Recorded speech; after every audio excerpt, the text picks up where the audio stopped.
the best of the week on Relevant Radio.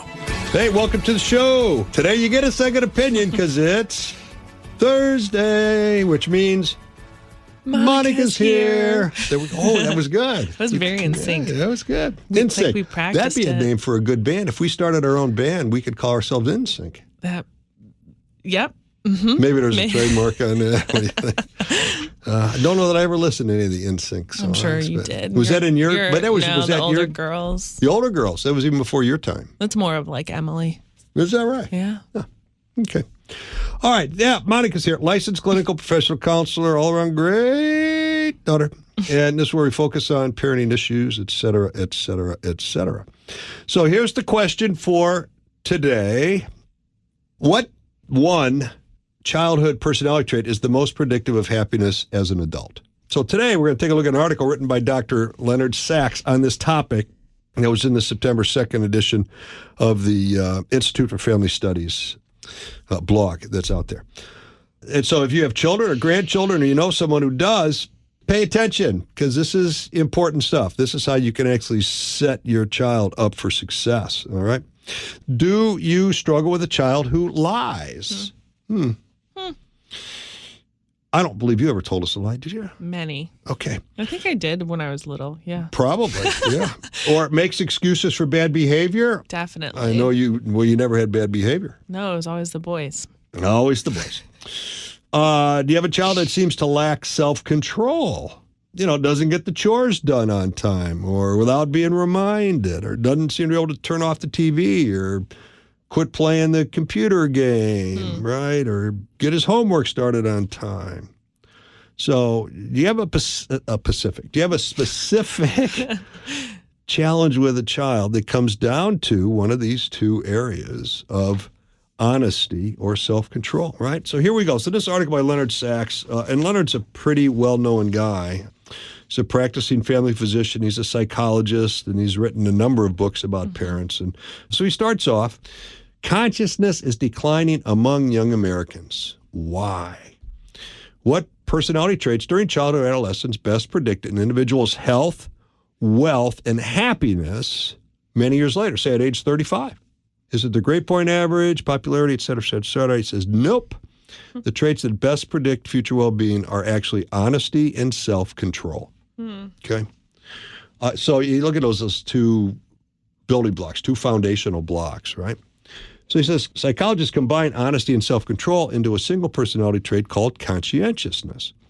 Says he devoted 2 chapters of his book, The Collapse of Parenting, to citing many longitudinal studies conducted over decades showing that children and teens who are high in conscientiousness go on to enjoy better health, wealth, and happiness as adults. Okay? The bad news is there's been a dramatic decline in consciousness among teens and young adults over the past 10 years. So anything that is dramatic in 10 years, I mean, that's significant. I mean, 10 years is not a long period of time, for some sort of a cultural shift away from things that have been taught forever, like honesty and self-control. All right, so he says, young people are much less honest and self-controlled than they were just a decade ago. They're also more neurotic, which you see a lot in your practice, I know, which means they're also less emotionally stable. They are less agreeable, so more cantankerous, and less outgoing, more introverted. Okay, so Bern Murdoch, I don't know who that is, documents an equally dramatic drop in the proportion of young people who say they can make plans and follow through. So he's found they can't do that anymore. And a corresponding rise in the proportion of young people who say that they are easily distracted and careless. Yeah. And then he says, this is really bad news. This is bad news.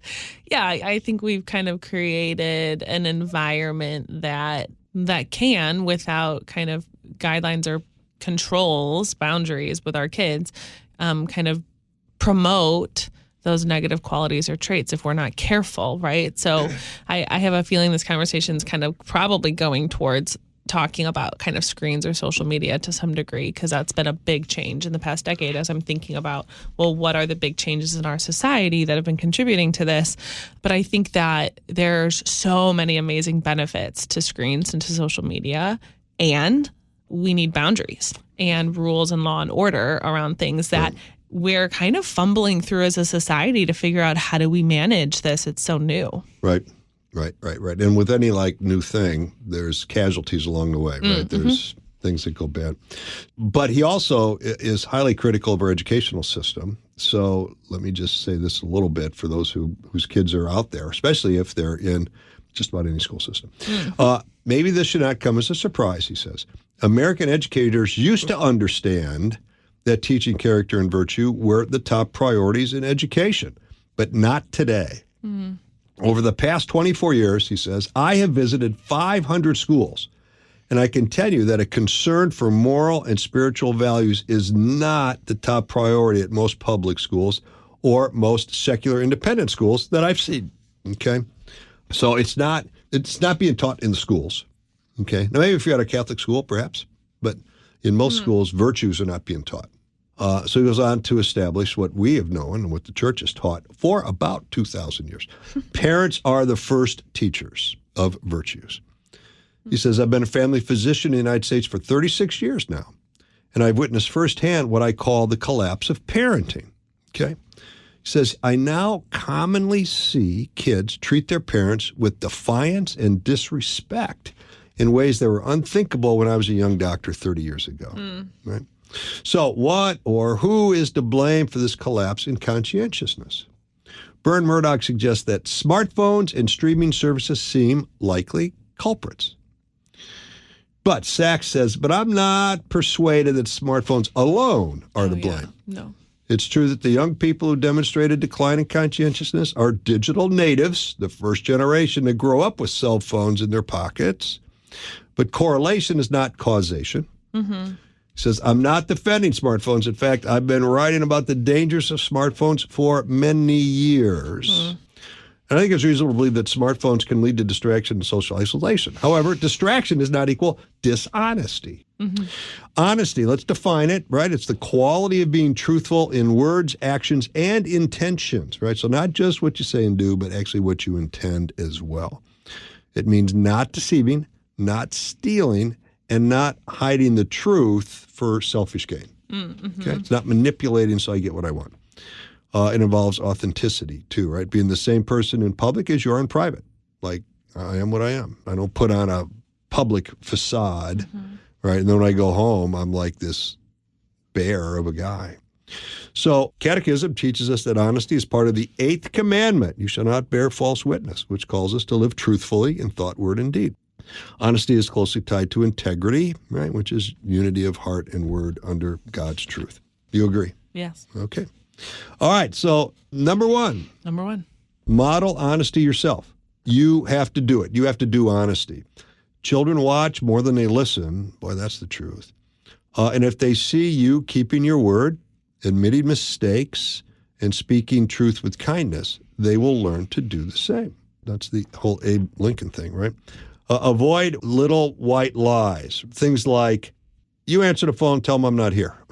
You know, right? Kids pick up on that stuff quickly, that it's okay to tell a little white lie if it furthers whatever it is I'm trying to do, right?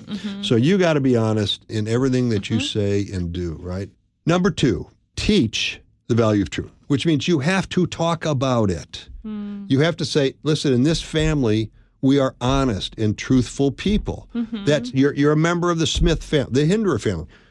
We're honest, period, right? So you got to talk about it, right? You got to let them know that honesty is a virtue. Truth is a gift from God. Living honestly shows respect for ourselves and others. I think it's important, if we're going to speak about it sincerely, would be sharing that honesty is difficult and it's uncomfortable. And sometimes, like, you know, why wouldn't we go back into this sort of pay for something? Well, because it's embarrassing maybe, or because it's this or it's that. And I think, you know, our children have to be prepared for these good things to be difficult and for a lot of feelings to come up. Like, just because it's the right thing to do or a good thing to do doesn't mean it feels good. Correct. And if we're managed by our emotions, then if it's difficult, I'm not going to do it. That's where the self-control comes in, which is why I think you should make your bed. Why should you make your bed every morning? Because you don't want to. That's the reason why you should do it. Let's see. Honesty strengthens relationships. People feel safe when they know you're an honest person. And one of the things that people talk about sometimes is coming up with a family mission and value statement, right? And write it down and put it on the refrigerator. Who are we? We're a happy family, right? Are we a happy family? Darn right we are. Reminds you of where you're trying to go in hard times. Right. So I think truth is one of those things that's at the top of the list. We tell the truth even if it's difficult. And then I think encourage honesty with safety, right? I mean, you have to enforce it, and you have to address the violations, and there are consequences. When a child tells the truth, reinforce it, support it, etc. Create a home environment where children feel safe to admit they did something wrong. Right. Right, and come say, I lied about this, and they don't have to worry about getting beat or grounded for the next 27 years. And I think the other thing is reminding the confession, is God's gift to help us to return to honesty. And we need to be honest in the confessional. That's the reason we go in there, is to be honest. And it's really hard sometimes to be honest. Depending on what's on your conscience, this could be a pretty difficult thing. Sure. All right, so model it, talk about it, put it on the refrigerator as a family value. And then enforce it, and there are consequences when there's violations. Right. With the right mindset, when kids mess up in the area of honesty, we should be excited about it. Not that we tell them that we're excited, but this is a golden opportunity to teach them a really important virtue.